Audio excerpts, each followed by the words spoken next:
ওম দিব্যান লোকান সগচ্ছতু। আজ এক বিশাল শূন্যতা তৈরি হল চট্টগ্রামের বোয়ালখালীর পবিত্র ভূমিতে।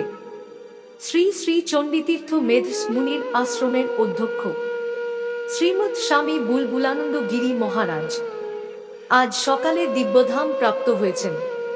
তিনি ছিলেন এক মহান তপস্বী, একজন সেবাপ্রায়ণ আধ্যাত্মিক গুরু, যার জীবনের প্রতিটি মুহূর্ত ছিল শ্রী শ্রী চণ্ডীর আরাধনায় উৎসর্গীকৃত।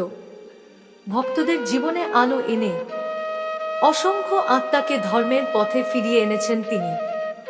আজ তিনি দেহত্যাগ করে চিরতরে শিবের চরণে লীন হয়েছেন।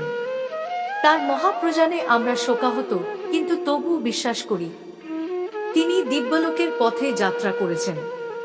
ওম শান্তি শান্তি শান্তি। স্বামী বুলবুলানন্দ গিরি মহারাজের আত্মার চিরশান্তি কামনা করি। আপনার অনুগ্রহে আমরা চিরকাল ঋণী। ওম নমঃ শিবায়। ওম শ্রীগুরু ভন্ম।